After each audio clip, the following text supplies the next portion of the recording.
Hi mamas, my name is Danielle. I hope you're having a great week. I know a lot of you, there may be some that I haven't met. I was involved with MOPS for the last 4 years, and now this year I teach at Parent Participation in SLO.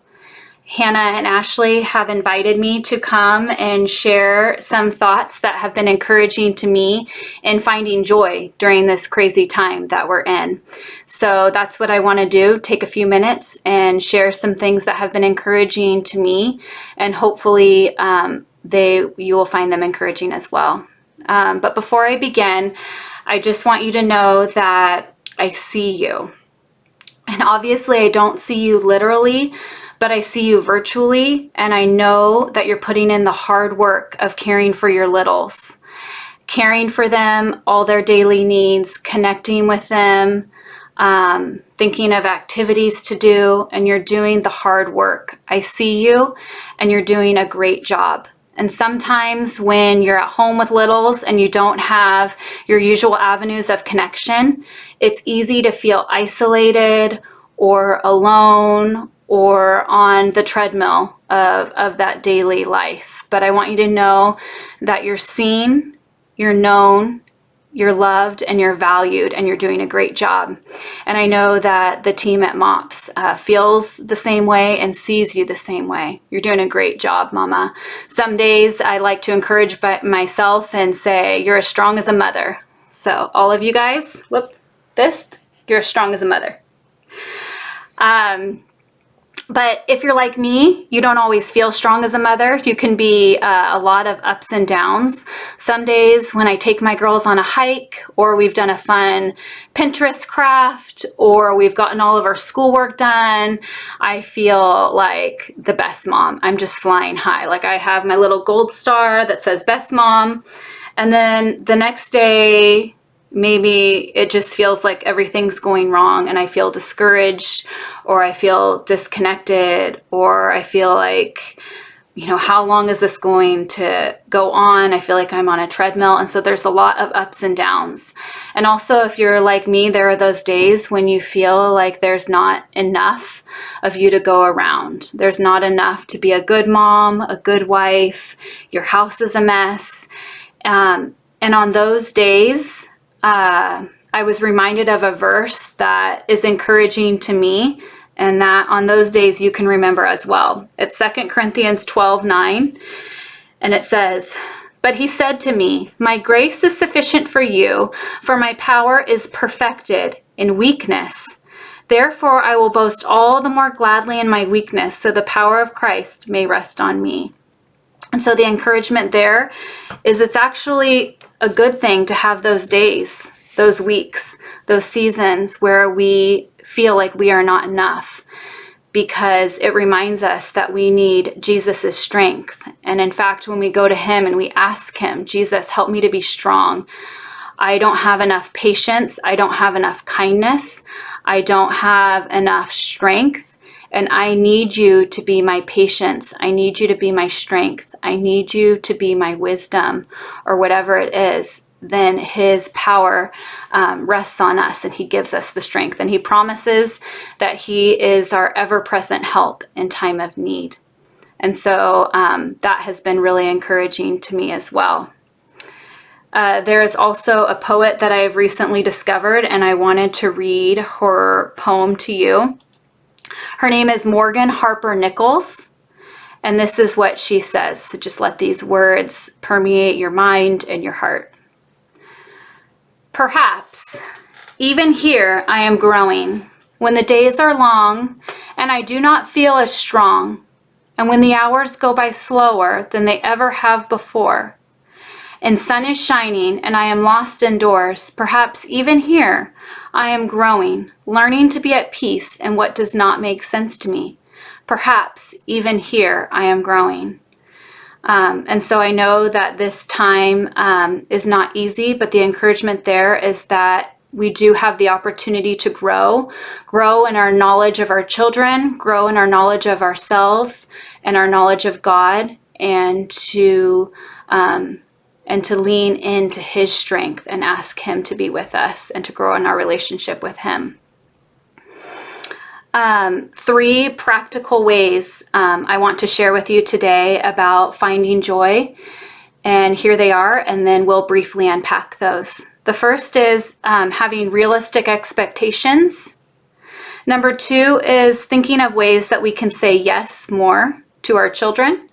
And the third is to lean into what brings us joy. So the first practical way that I have been encouraged during this time to find joy is to have realistic expectations. At times I can be a perfectionist and think, okay, I'm going to be perfectly organized with meal planning, and we have all this time, so I'm going to get all these projects done. We are going to get school done. I'm going to have like hands-on, and we're going to do reading, not realizing that sometimes my kids maybe don't feel like doing school, or having your kids at home all day means that there's a huge mess that occurs, that kids that are exploring and learning and having fun make a lot of mess. So messy homes. But just lowering your expectations that things are different now. So life looks different. You're going to have different routines. Routines are important, but so is being flexible, that if you don't get to X, Y, and Z that you were planning to, that's okay. I read something about there's two things that are expected of you right now, or that are needed of you. The first is to be taking care of yourself, your mental health, your physical health. And the second is to connect with those in your family, your spouse, and your children. So think about the oxygen mask analogy, right? When you get in an airplane, someday we'll get on airplanes and we'll go places, I promise. But they tell you to put your oxygen mask, in the case of an emergency, put your oxygen mask on yourself before you help your child. If we're feeling depleted or at the end of our rope, out of patience, we're not going to be able to connect or care for those around us. So it is okay, and it's good to carve out those times in your day where you can take a shower, read a book, do something that is life-giving to you. And I know that this isn't easy, especially if you have real little ones, if you have a baby or a toddler. But if it requires asking for help from your spouse, or maybe you're sheltering in place with extended family like grandparents, ask for help, ask for what you need so that you can be filled up, and then you'll be able to better care and connect for those around you. The second is connection. And I'm not talking about creating some elaborate activity, creative activity, although if that's your jam and that's life-giving to you, you go for it. And some days maybe you'll be feeling up for that, and other days you won't. But what I mean by connection is carving out that time, not only to care for yourself, but also to show nurture and affection for your children. Whether that be saying yes to reading a book, or asking them how they're feeling, or doing something fun together, jumping on the trampoline. But finding those little ways that are already a part of your day, or saying, wow, I have the chance right now. Instead of saying, okay, hang on, in 5 minutes, maybe you could say, yes, for 5 minutes, let's read that book, rather than saying, hang on, in 5 minutes, we can do it. But prioritizing that time to connect with our children. And I think that can make a big difference. The second practical way of finding joy in this time that has been encouraging me to think about is, how can we say yes more to our children? So I already mentioned just a moment ago about how can we say yes to sitting for a minute to have that time of connection with them. But also, it's discouraging to think about all the ways in which our life is restricted.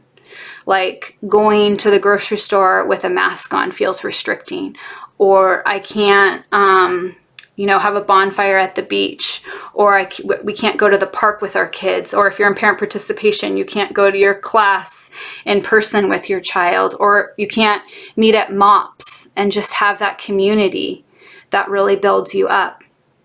So it's really can weigh you down to think about all the restrictions that we have right now.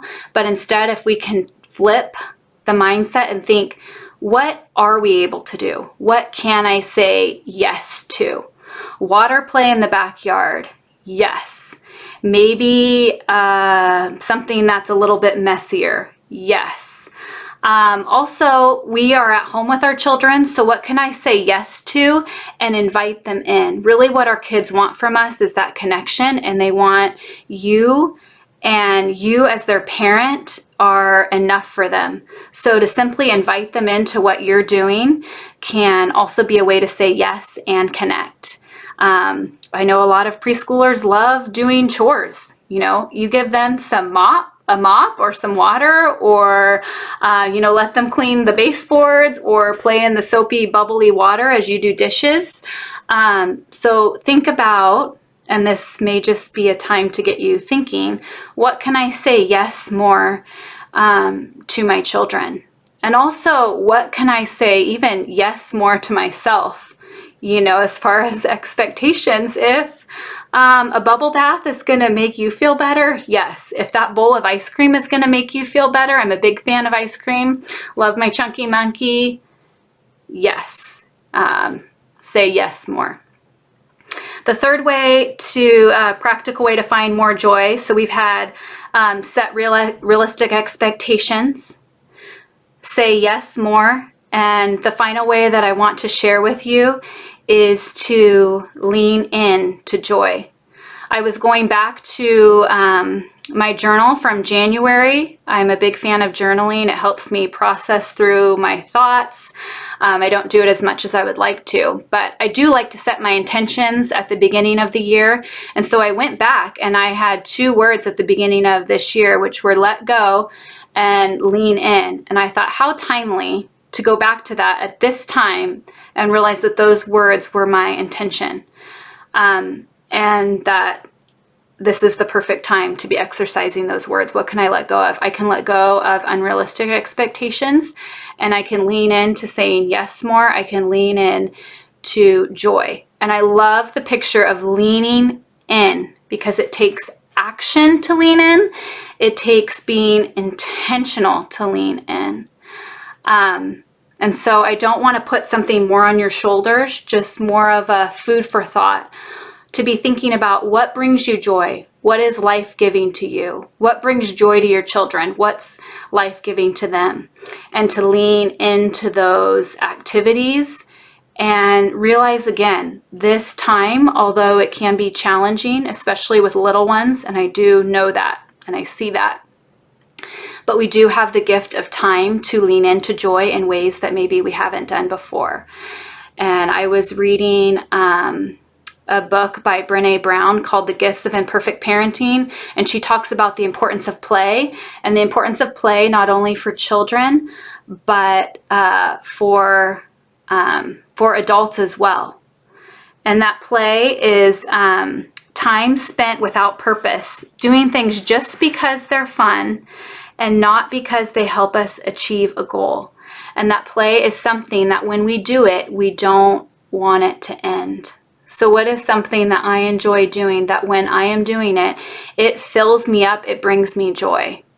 And then think about the same thing about your children. When they are doing that, it just fills them up and bring them joy, or your husband. And then find where those things intersect and do those activities together. Lean into those times. So for my family, this was an easy one for me that just came to mind. It may take some more thought for you or to be creative, but what came quickly to my mind was my family, we love to be outside together. We love to be at the beach together. We love to go hiking together. We love outdoor adventures. And so we have been intentionally getting outside. We have been biking, hiking, walking, running, going to the dog beach with our dog, just doing all the things outside that fill us up and bring us joy. So I encourage you to be thinking of that. I hope these 3 practical ways to find joy have been helpful to you. If you think of one and you say, wow, that seems to just add something more, then you are free to just take that and set it aside. Maybe think about it later. Maybe say, wow, that's helpful for Danielle. It's not helpful for me. And you know your kids, you know your family, and so you have the freedom to set that aside. If something's helpful to you, then give it more thought, and I'd love to hear how you've taken that and run with it. I'd love for you to reach out to me if you have questions, if you have thoughts, if you've had other ideas. My email is danielle.snyder@gmail.com. And back to the poet that I was telling you about, I wanted to end with a quote by her. So again, let the words of this poet just permeate your mind and your heart. Morgan Harper Nichols says, perhaps in the waiting, we are not wasting time, but doing the hard work of finding new rhythms in a quieter, slower version of life.